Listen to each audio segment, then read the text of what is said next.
Greg here from BKG, back with another review. This time it is the Aneng BT189 battery tester. Comes in a blister pack like this. It's manufactured by a company called Shenzhen Yuchen Lianhe Electronics. Now it says, according to the US PTO, because this is a registered trademark, they're in Wachong Bay in building 103, which I've been to before, but they also have a manufacturing plant out in Sheyang, which is far east Shenzhen, and it's actually manufactured by a company called Guangdong Jinyuan Chan Electronic Company, and they're in Puning, which is actually quite close to Sheyang. So this is what we would call a hot dog, not hot dog application. This is what I mean. Okay, let's start with a hot dog.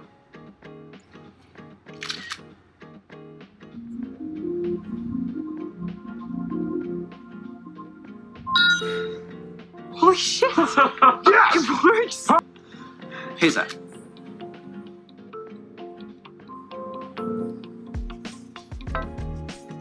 Not hot dog? Wait. As you can see, it supports C, AA, AAA, D cell, N cell, 9 volts, 6F22. I'm not sure what that is, but I have a different list, which is the 2032. You see that there, the classic 9 volt. I've got a 14500 and a 16340 to test.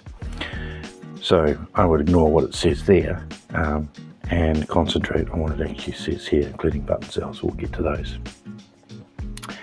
So it's made of ABS plastic, weighs about 32 grams, quite small and compact, as we'll have a look through it.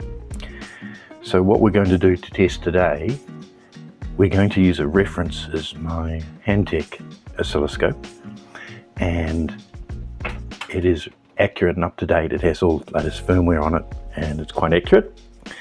And we're going to test it against this device to see how close we get.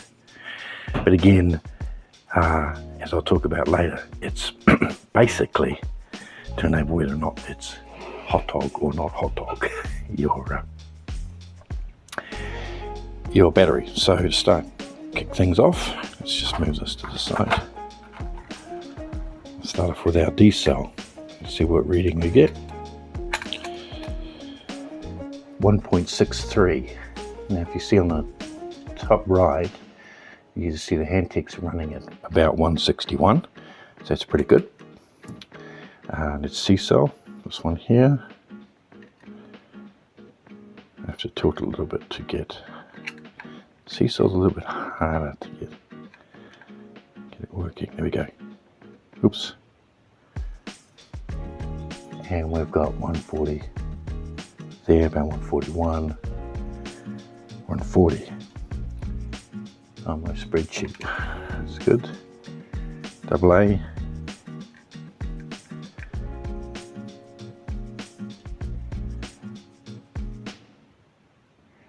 It's 156 there.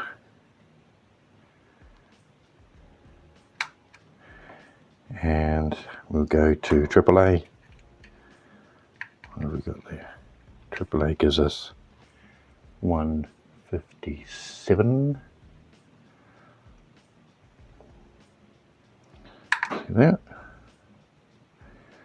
We've got 2032. It's used in a lot of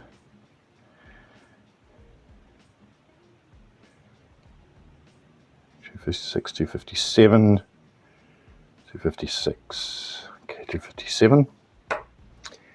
Then we go, this is the N-type, 163, my spreadsheet says 163, yep. Then we go to the 14500 lithium battery, and we got 397. It's a lithium battery, and this is also lithium battery, a 16340. Oops, that way around. We got 4 on the mark yesterday, and one more to do is to test the 9 volts. Okay, to measure 9 volts, we have to use these bottom ones here, and we match up the positive and the negative that way. It gives us 943.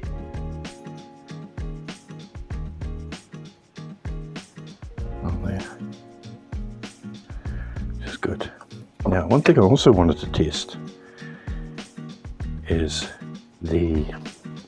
how far up we can go. So according to this, it says 1.2 to 4.8 volts. Now, of course, this is 9 volt. There's some extra dividers to make that work. That will open up and have a look. But it says it can do 4.8. So bring out my trusty WANPTEC bench supply, and let's just see what. So that's there. It says 3.48. 3.56. Okay, what I'm testing here is just how far up we can go. So I'm going to go to 4 volts. There, 4 volts.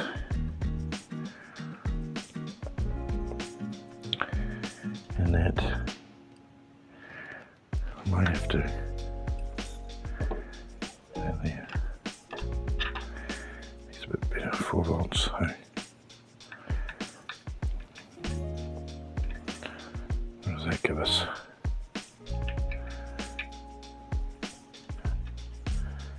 We see 401. Ooh, pretty close. Only 10 millivolts out. And then just a weeny bit up.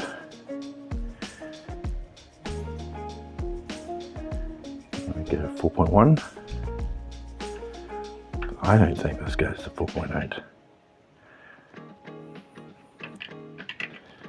Let's just try. Show me. It says 4.19. Okay. So this is our result.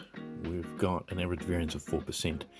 Now what I had a look at was the 2032, and my fingers were on the, because it's a button, my fingers on. So average variance of 4%, if I remove that button, 2032, average variance is about 2.5%, which is absolutely fine for what we're trying to do with this battery tester. Here we go, 4.8. Let's see what happens. And it craps out. Yeah, that's what I thought. Let's see what the no does on there. Yeah, we get 4.9. So this won't go past, I think it's 4.2. Let's see what happens. Yeah, it won't go past 4.35, but this one obviously will go all up to 9. See what happens there. Yeah, let's whack it further up. 1126, see what that does. Let's keep going. 20 volts should, yeah, crap out. Yeah, so on this side we get about 4.2 before we lose it, and this one does do 16.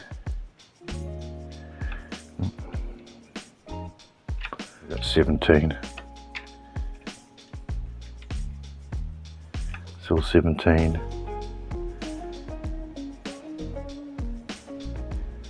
And then we are at 18.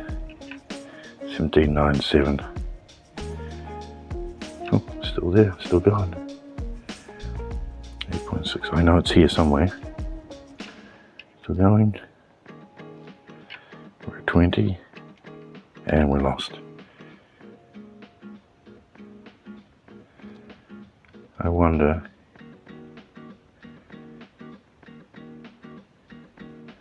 So 1875, 1808, yeah, start going, we're really up around there. So not too bad for a cheap device like this, but really what we're saying here is this is a device to decide whether or not your batteries are good or not good. The only one I found is problematic is the C cell. Doesn't quite get it right. You have to jiggle around, otherwise the other ones are fine. There we go. 1446. My spreadsheet says on the C cell 141, 140. Bit of resistance there. Okay, not too bad. We're talking millivolts, but I'll add them up in a second. So, this is the Aneng BT189. And as I say, it does exactly what is on the pack. It's just measure all the common battery types to see whether they're usable or not usable.